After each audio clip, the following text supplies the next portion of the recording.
Anna Hazare sitting on a 2-day protest against the land acquisition ordinance. Let's listen in.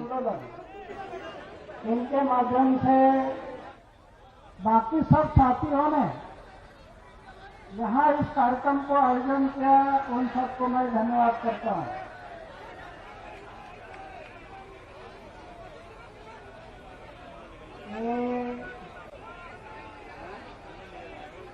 ये घोषणा वाले देने वाले मैं बैठ जाओ क्या आप बैठते, कैसे करना? अगर आप घोषणा देना है तो मैं बैठ जाता हूँ।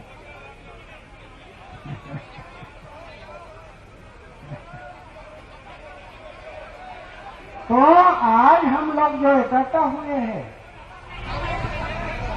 प्लीज शांति बनाए रखिए। अन्ना जी को सुनिए, मैं रिक्वेस्ट करता हूं हाथ जोड़ के, प्लीज एकदम बैठ जाइए अपनी जगह पे। आप सब शांतिपूर्वक अन्ना जी का प्रवचन सुनिए। आजादी के 68 साल के बाद कभी किसानों पर इतना अन्याय नहीं हुआ होगा, उतना अन्याय ये सरकार ने भूमि अधिग्रहण बिल अध्यादेश निकालकर किया है। इसका निषेध करने के लिए हम लोग आज इकट्ठे हुए। अभी सरकार ये कह रही है तो हम वो अध्यादेश में संशोधन करेंगे। प्रश्न ये है कि कांग्रेस सरकार जब सत्ता में थी और आपकी सरकार विरोध में थी, दोनों ने मिलकर 2013 का जो कानून बनाया, दोनों ने मिलकर बनाया था। अभी आपकी सरकार बहुमत से आ गई और अचानक से आपने ये अध्यादेश निकाला। क्या जरूरत थी?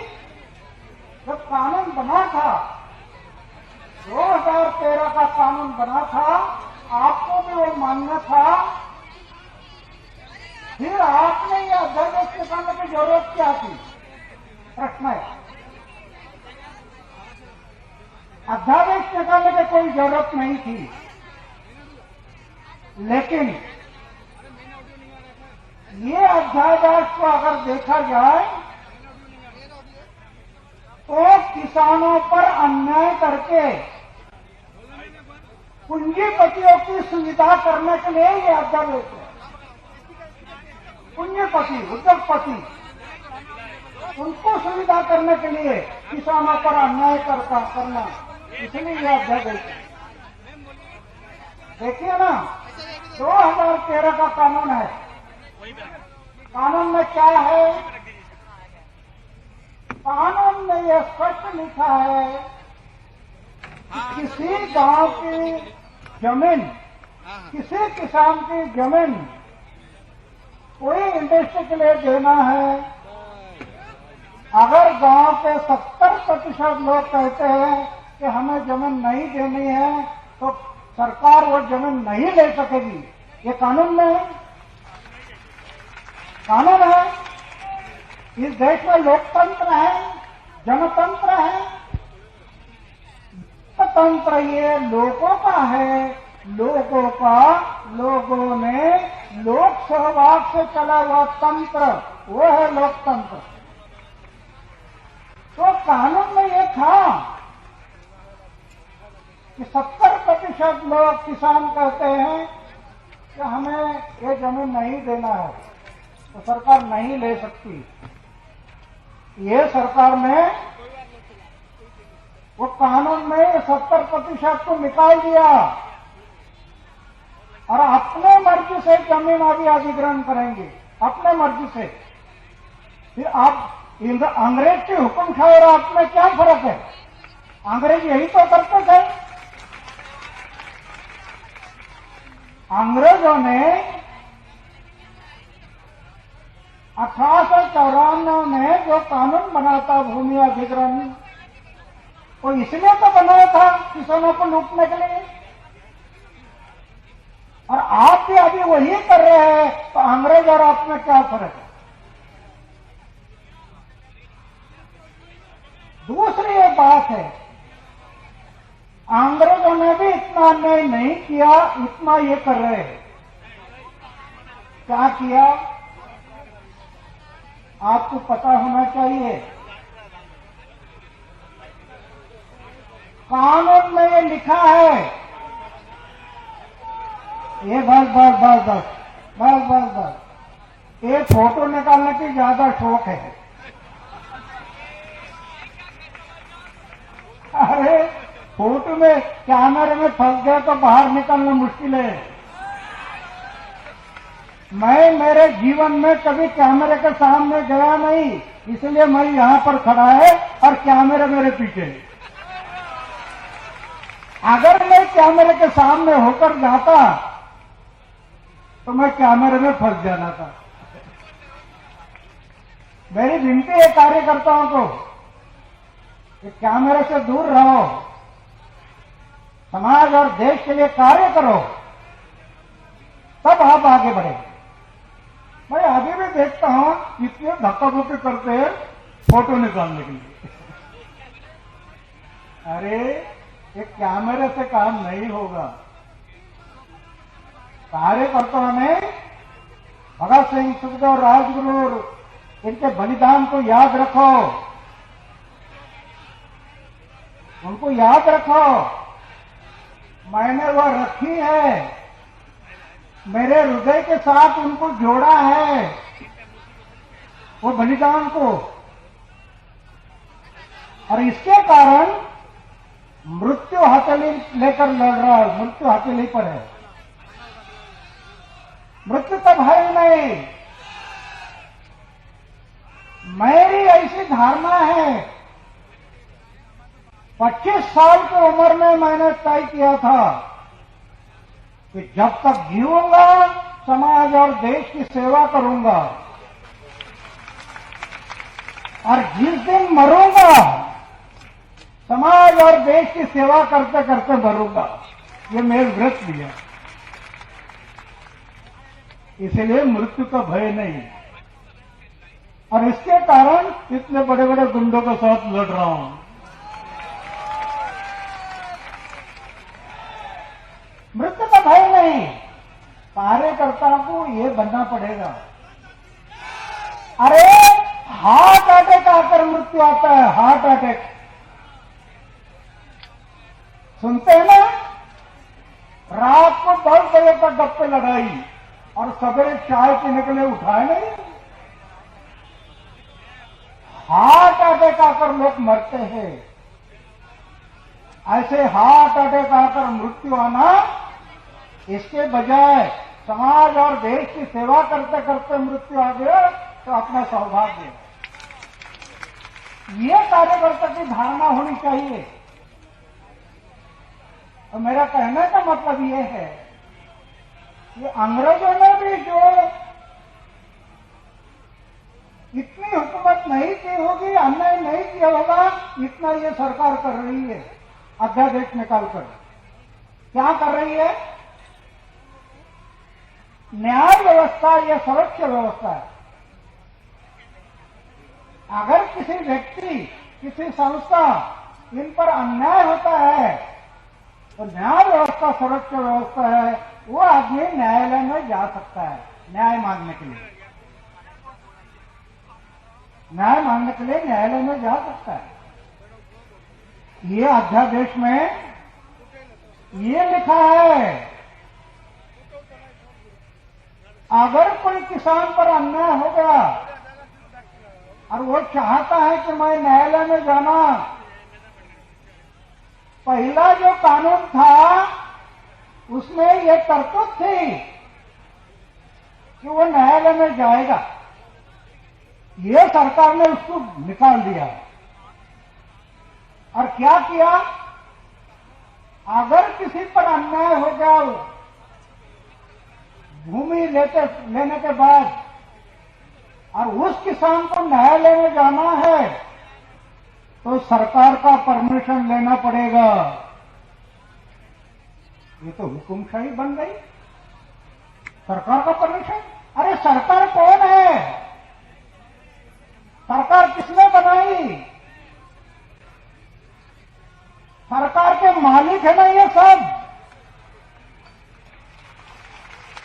26 जनवरी 1950 जिस दिन प्रजासत्ताक आ गया इस देश में, उस दिन यह जनता मालिक हो गई। ये मालिक ने अपने सेवक को भेजा, मालिक ने सेवक को भेजा कि हम मालिक बने, सरकारी तिजोरी हमारी है, आप हमारे सेवक बनकर जाइए और हमारे तिजोरी का सही प्लानिंग करिए, बोल के इनको भेजा मालिक ने। और आज मालिक को जो सेवक है वो सेवक बन गए मालिक, और मालिक को बनाया सेवक,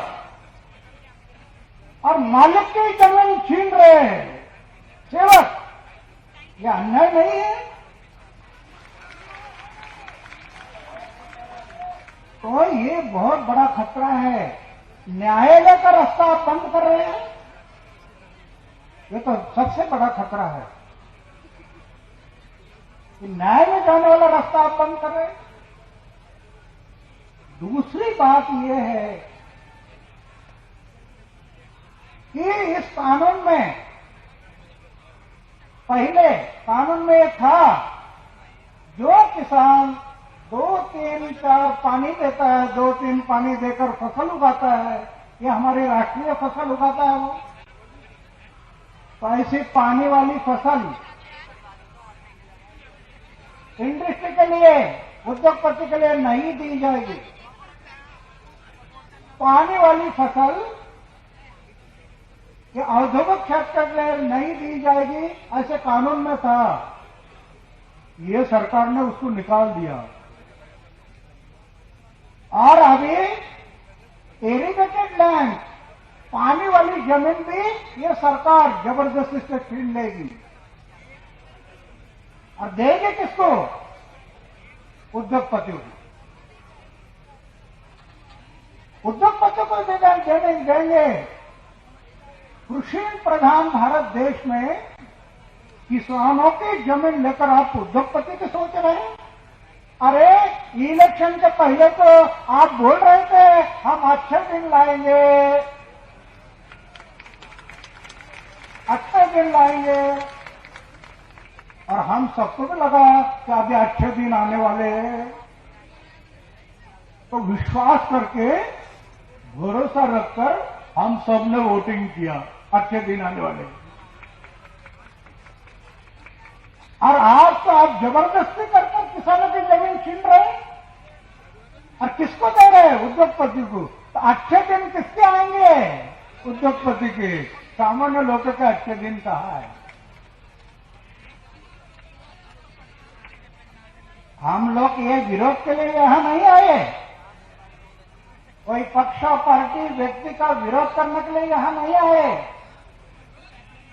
हम लोग अवरोधक करने के लिए, अवरोध, सरकार को अवरोध करने के लिए आए कि हमने आपकी सरकार बनाई, हम और आप मिलकर इस देश का उज्जवल भविष्य बनाएंगे। आप और हम मिलकर इस देश का भविष्य बनाना है। आप तो अन्याय कर रहे हैं। हम लोग मिलकर देश का भविष्य बनाना है तो आप अन्याय कर रहे हैं।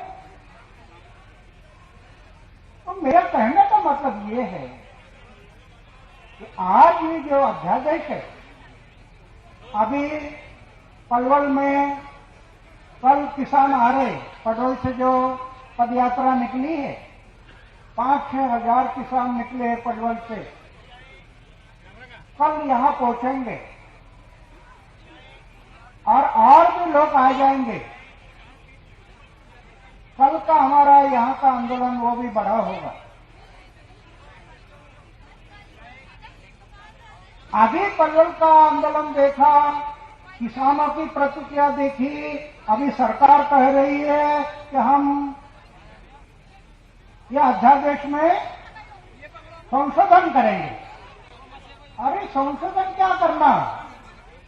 कानून बना है ना, अभी संशोधन क्या करना, ये कानून अध्यादेश वापस ले लो, संशोधन करने की कोई जरूरत नहीं, वापस ले लो उसको।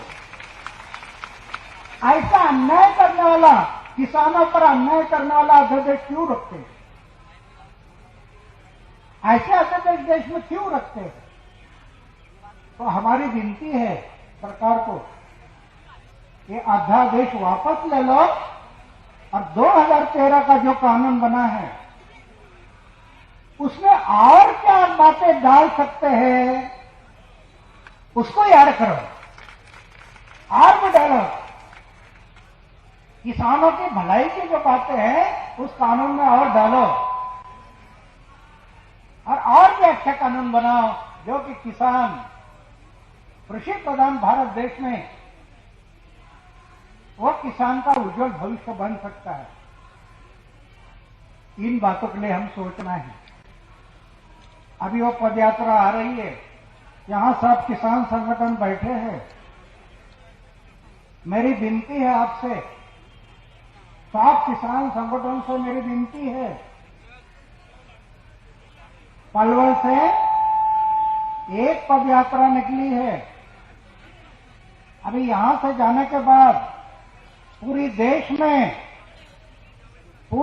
में जिला स्तर पर, तालुका तहसील स्तर पर अपने अपने राज्य में पदयात्रा शुरू करो, लोगों को जगाओ। अन्ना अब आगे बढ़ो। क्यों? अन्ना तुम आगे बढ़ो, अभी हम तुम्हारे साथ हैं। अभी भी हम तुम्हारे साथ हैं। अभी भी बहुत कम लोगों को ये अध्यादेश का जानकारी हुआ है। छोटे छोटे गांव में हमारी बहन है, किसान बहन, उसको अभी पता ही नहीं है क्या है। छोटे छोटे किसान है, उनको भी पता नहीं अध्यादेश क्या है। तो हमें उनको जगाना है, और जगाने के लिए हर राज्यों में, हर जिला में, हर तहसील में पदयात्रा शुरू करनी है। अच्छे अच्छे पॉम्पलेट प्रिंट करो, ये अध्यादेश कैसे मारक है किसान के लिए, उनको समझने दो। घर घर में उनको ये पता होना, आगे 3 या 4 महीना हम इस काम को करना, पदयात्रा पूरे देश में। 4 महीने में लोग जाग जाएंगे। जागने के बाद फिर हम लोग तय करेंगे फिर से एक बार रामलीला मैदान।